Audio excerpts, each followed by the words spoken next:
আসসালামু আলাইকুম। মুসলিম বিশ্ব সহ আন্তর্জাতিক অঙ্গনের সর্বশেষ খবরাখবরে আপনাদের সবাইকে স্বাগত জানাচ্ছি। আপনাদের সাথে আছি আমি মমতাজ শাহিন রুম্পা। শুরুতে জানিয়ে দিব আপডেটগুলো। ইরানি মিসাইলের ভয়ে স্ত্রীকে নিয়ে বাংকারে পালিয়েছেন যুদ্ধবাজ কসাই প্রধানমন্ত্রী নেতানিয়াহু। ইসরায়েলে পাল্টা হামলা চালানোয় ইরানের ভূয়সী প্রশংসা করে যা বলল স্বাধীনতাকামী হামাস, হিজবুল্লাহ ও হুথি বীরেরা। ইসরায়েলে ইরানের হামলার ভয়ে অতিরিক্ত যুদ্ধ বিমান মোতায়েন করল যুক্তরাজ্য। আক্রান্ত হতে পারে মার্কিন ঘাঁটি, বন্ধ হতে পারে হরমুজ প্রণালী, ভয়ে পিছুটান যুক্তরাষ্ট্রের। ইরানের বিরুদ্ধে প্রতিশোধমূলক হামলায় অংশ নেবে না সাফ জানিয়ে দিল মার্কিন প্রশাসন। আইআরজিসির সাহসী সন্তানেরা ইসরায়েলকে চরম শিক্ষা দিয়েছে, ইরানের প্রেসিডেন্টের মন্তব্য। শুনছিলেন শিরোনাম, এবারে বিস্তারিত। প্রথমবারের মতো ইসরায়েলের নজিরবিহীন হামলা চালিয়েছে ইরান, আর ইরানি মিসাইলের ভয়ে স্ত্রীকে নিয়ে বাংকারে পালিয়েছেন যুদ্ধবাজ কসাই প্রধানমন্ত্রী নেতানিয়াহু। ইরান ভিত্তিক কয়েকটি সংবাদ মাধ্যম এই খবর জানিয়েছে। ইসরায়েলকে লক্ষ্য করে প্রায় 5 ঘন্টা ধরে 300-এরও বেশি ড্রোন ও ক্ষেপণাস্ত্র নিক্ষেপ করে দেশটি। ইরানের এই হামলায় ইসরায়েলের একটি গোয়েন্দা কেন্দ্র এবং একটি বিমান ঘাঁটি ধ্বংস করেছে ইরান। মার্কিন সংবাদ মাধ্যম সিএনএন নিউজের প্রতিবেদনে বলা হয়েছে, ইসরায়েলি ইরানি আক্রমণ প্রায় 5 ঘন্টা সময় ধরে চলেছে। ইসরায়েলি প্রতিরক্ষা বাহিনীর মুখপাত্র রিয়ার অ্যাডমিরাল ড্যানিয়েল হাগারি জানান, রাত জুড়ে সব মিলিয়ে 3 শতাধিক ড্রোন ও ক্ষেপণাস্ত্র হামলা হয়েছে। এসব ড্রোন ও ক্ষেপণাস্ত্র ইরান থেকে আসার পাশাপাশি ইরাক ও ইয়েমেন থেকেও এসেছে। হামলা থেকে প্রাণে বাঁচতে ইসরায়েলি প্রধানমন্ত্রী বেনিয়ামিন নেতানিয়াহু স্ত্রীকে নিয়ে মিসাইল প্রতিরোধী একটি ঘরে আশ্রয় নেন বলে জানিয়েছে একাধিক গণমাধ্যম। মধ্যপ্রাচ্যের কয়েকটি গণমাধ্যমের তথ্য অনুসারে আগে থেকে ইরানের হামলা সম্পর্কে অবগত ছিলেন নেতানিয়াহু। তাই ইরানের সম্ভাব্য হামলা থেকে বাঁচতে বেশ কিছুদিন ধরেই এই ভবনে অবস্থান করছেন তিনি। গেল 7 অক্টোবর ইসরায়েলে হামাসের আকস্মিক হামলার সময়ও এই দম্পতি জেরুজালেমের মিসাইল প্রতিরোধী এই ভবনে আশ্রয় নেন। মার্কিন ধনকুবের সাইমন ফ্যালিক এই বাড়ির মালিক। ফ্যালিক এবং তার পরিবার এখন কোথায় আছে তা জানা যায়নি। তবে মার্কিন ধনকুবেরের বাড়ি নিয়ে অনেক আগে থেকেই কেলেঙ্কারিতে জড়িয়েছেন নেতানিয়াহু। অভিযোগ রয়েছে, রাষ্ট্রের বেতনভুক্ত ব্যক্তিগত বাবুর্চিকে ওই ভবনে নিজের সঙ্গে রাখেন ইসরায়েলি প্রধানমন্ত্রী, যা রাষ্ট্রবিরোধী কর্মকাণ্ডের শামিল বলে অভিযোগ ওঠে। সে সময় বিরোধীদের ব্যাপক তোপের মুখেও পড়তে হয় বেনিয়ামিন নেতানিয়াহুকে। সূত্র মতে, নেতানিয়াহুর আবজা সড়কের বাড়ি বেশ কয়েকদিন ধরে ফাঁকা ছিল। যদিও বাসা পরিষ্কারের লোক প্রতিনিয়ত যাওয়া আসা করায় অনেকেই মনে করতেন নেতানিয়াহুর পরিবার বাসাতেই রয়েছে। ইসরায়েলে পাল্টা হামলা চালানোয় ইরানের ভূয়সী প্রশংসা করে যা বলল স্বাধীনতাকামী হামাস, হিজবুল্লাহ ও হুথি বীরেরা ও অন্যান্য প্রতিরোধ গোষ্ঠীগুলো। হামলার কয়েক ঘন্টা পর রোববার পৃথক পৃথক বিবৃতিতে তেহরানকে প্রশংসা করে তারা। এক বিবৃতিতে ফিলিস্তিনি প্রতিরোধ আন্দোলন হামাস বলেছে, সিরিয়ার দামেস্কে ইরানি দূতাবাসের বিমান হামলার পর দখলদার ইসরায়েলের ইরানের পক্ষ থেকে হামলা প্রাপ্য ছিল। গোষ্ঠীটি আরো বলেছে, ইসরায়েলি আগ্রাসনের বিরুদ্ধে আত্মরক্ষার অধিকার এই অঞ্চলের জনগণের রয়েছে। ফিলিস্তিনের রেজিস্ট্যান্স কমিটিস বলেছে, দামেস্কে ইরানি কনসুলেটে ইসরায়েলি আগ্রাসনের জবাবে ইরানি হামলা প্রয়োজন হয়ে পড়েছিল। এটা ইসলামী প্রজাতন্ত্রের আত্মরক্ষামূলক হামলা এবং একই সঙ্গে তাদের অধিকার যা সকল আন্তর্জাতিক আইনে নিশ্চিত করা হয়েছে। রেজিস্ট্যান্স কমিটিস আরো বলেছে, ইরানের সামরিক অভিযান থেকে এটা নিশ্চিত যে আমরা এক নতুন বাস্তবতায় বাস করছি এবং গৌরবময় ঐতিহাসিক মুহূর্ত উদযাপন করছি, যা অপারেশন আল আকসা তুফানের মাধ্যমে শুরু হয়েছিল।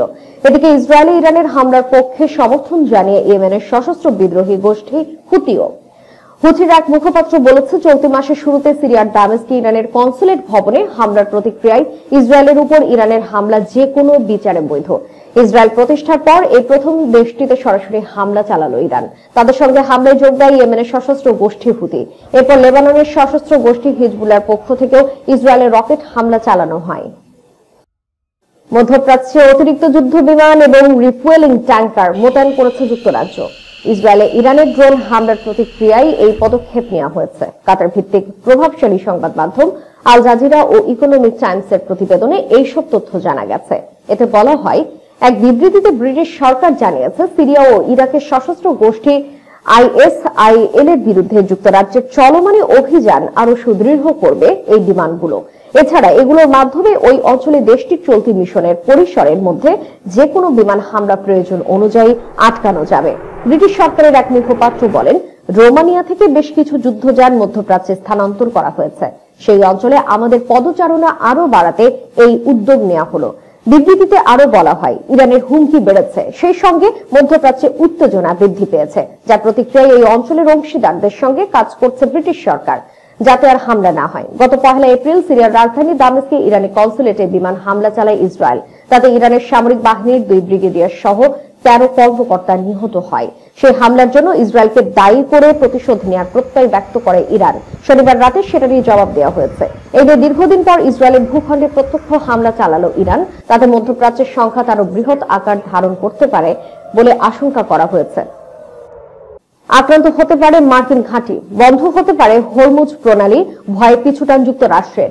ইরানের বিরুদ্ধে প্রতিশোধমূলক হামলায় অংশ নেবে না সাফ জানিয়ে দিল মার্কিন প্রশাসন। ইরানের বিরুদ্ধে কোনো প্রতিশোধমূলক হামলায় যুক্তরাষ্ট্রকে পাশে পাচ্ছে না ইসরায়েল। হোয়াইট হাউস ইসরায়েলকে এই বিষয়ে সতর্ক করে জানিয়েছে যে যুক্তরাষ্ট্র ইরানের বিরুদ্ধে কোনো প্রতিশোধমূলক হামলায় অংশ নেবে না। মার্কিন প্রশাসনের শীর্ষ কর্মকর্তারা বিষয়টি নিশ্চিত করেছেন। সিরিয়ার রাজধানী দামেস্কে ইরানি কনসুলেটে হামলার প্রতিশোধ নিতে গত শনিবার রাতে ইসরায়েলের দিকে ঝাঁকে ঝাঁকে ড্রোন ও ক্ষেপণাস্ত্র ছুড়েছে ইরান। এক রাতে ইসরায়েলে 3 শতাধিক ড্রোন ও ক্ষেপণাস্ত্র ছোড়া হয়। তবে এসব ক্ষেপণাস্ত্র ও ড্রোন তাদের লক্ষ্যে পৌঁছানোর আগেই প্রায় সবগুলো অস্ত্র গুলি করে ভূপাতিত করেছে ইসরায়েলি, যুক্তরাষ্ট্র এবং এর মিত্র বাহিনী। মার্কিন কর্মকর্তারা বলছেন, ইসরায়েলকে এই ঘটনার প্রতিক্রিয়া সাবধানে বিবেচনা করার আহ্বান জানিয়েছেন প্রেসিডেন্ট জো বাইডেন। রোববার সাংবাদিকদের সঙ্গে আলাপকালে মার্কিন প্রশাসনের এক শীর্ষ কর্মকর্তা বলেন, প্রেসিডেন্ট বাইডেন ইসরায়েলের প্রধানমন্ত্রী বেনিয়ামিন নেতানিয়াহুকে খুব সাবধানে এবং কৌশলগতভাবে চিন্তা করতে বলেছেন। এবারই প্রথম ইসরায়েলের ভূখণ্ডে সরাসরি হামলা চালানো।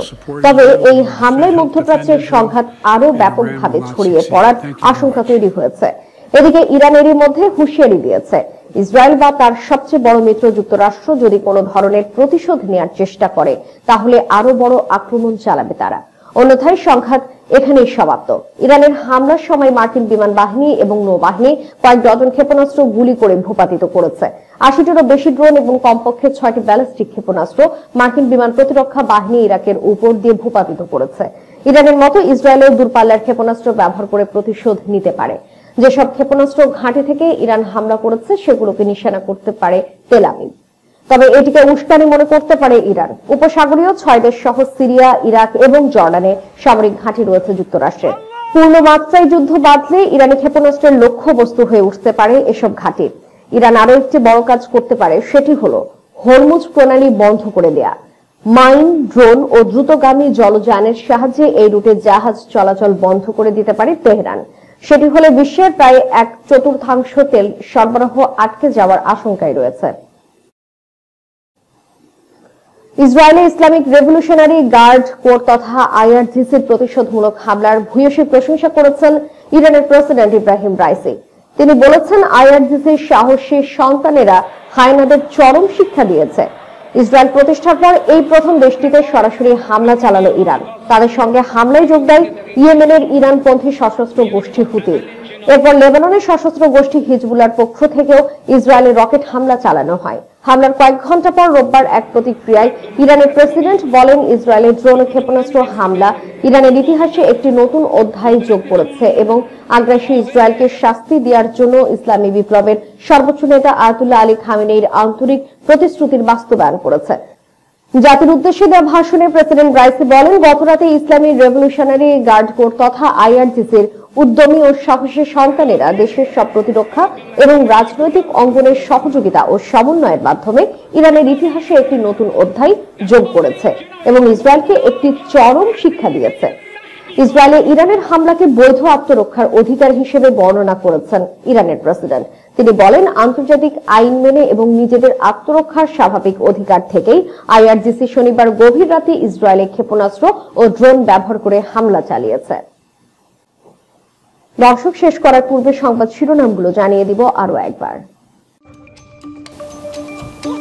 ইরানি মিসাইলের ভয়ে স্ত্রীকে নিয়ে বাংকারে পালিয়েছেন যুদ্ধবাজ কসাই প্রধানমন্ত্রী নেতানিয়াহু।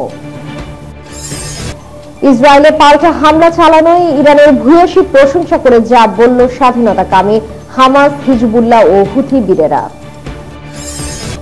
ইসরায়েলে ইরানের হামলার ভয়ে অতিরিক্ত যুদ্ধ বিমান মোতায়েন করল যুক্তরাজ্য।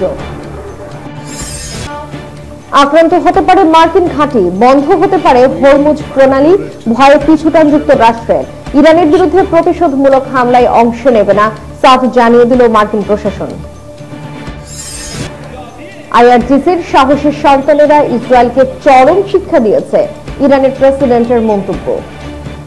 এতক্ষণ আমাদের সাথে থাকার জন্য ধন্যবাদ। আল্লাহ হাফেজ।